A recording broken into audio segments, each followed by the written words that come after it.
Simon Kids subscribers. My name is Joy McCullough. I am the author of a number of different picture books and middle grade novels, and my newest middle grade novel is called Code Red.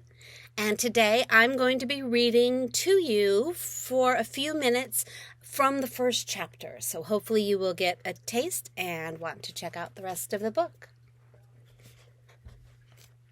Chapter 1. This cannot be happening. I must have zoned out during Mr. Trent's ramble about the Battle of Gettysburg, and I can't even blame it on an intense training session or a red-eye back from a gymnastics meet the night before.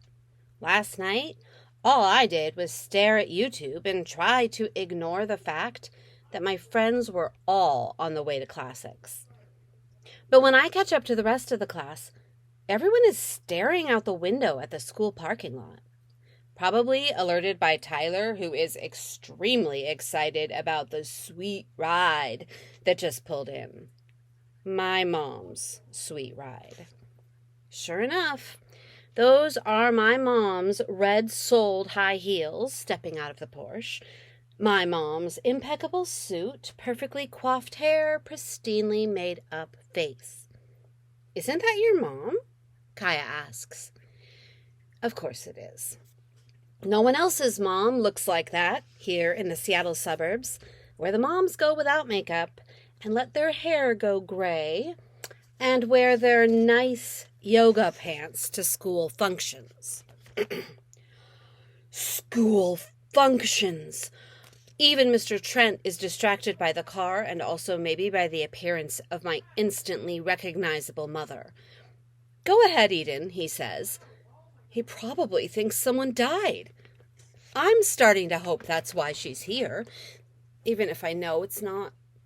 The principal cornered me on the very first day of school to ask me to invite my mom to speak at Career Day. And of course she'd ask. My mom is a high-powered executive, philanthropist, one of the most recognizable faces in Seattle. I said she'd be out of town.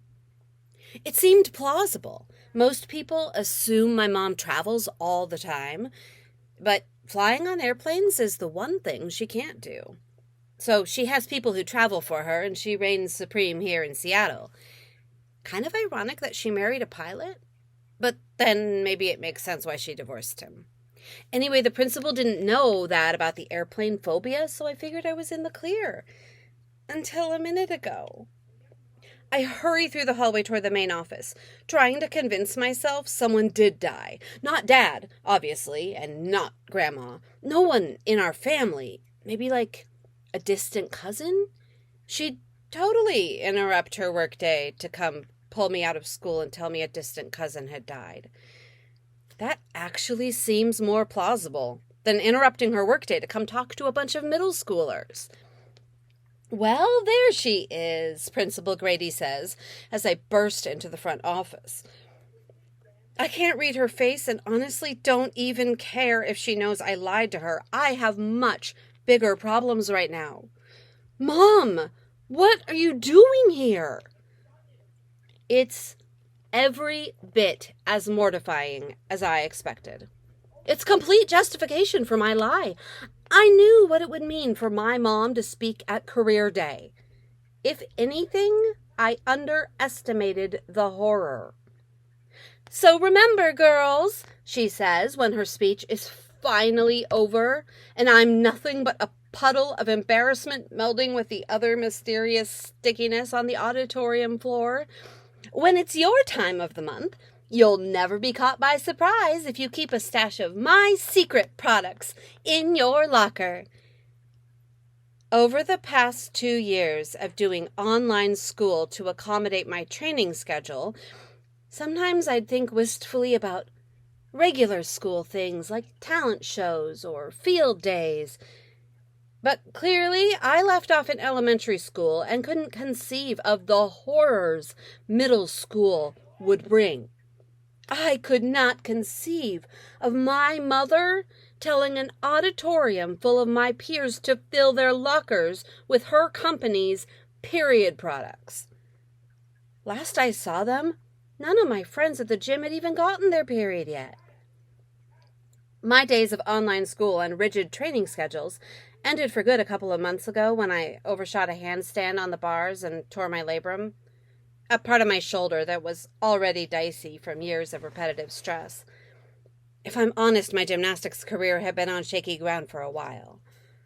I woke up one morning around Christmas and swore I was an inch taller than I'd been the day before. Leotards and warm-up pants are stretchy, but soon my shoes were too small. Gran took me shopping, cheering I was finally out of kid-size shoes, but I wasn't cheering. I knew what this meant. I just hoped no one else would notice. They did.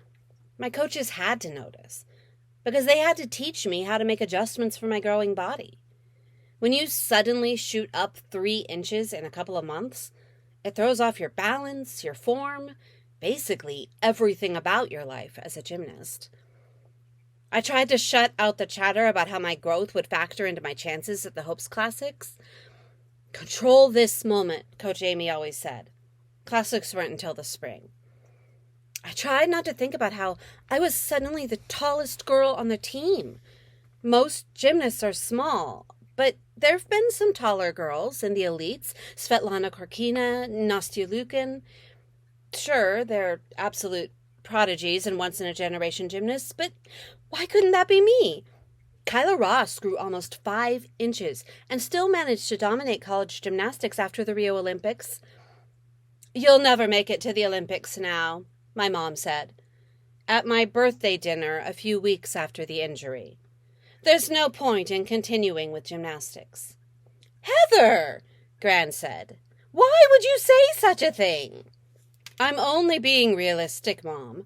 I'm not saying she did anything wrong, but she doesn't have the natural talent to overcome the height issue." I blinked back tears, which Gran noticed. Mom didn't. "Eden, honey," Gran said, "maybe she's right. I don't know. But you don't have to be the best at something to enjoy doing it.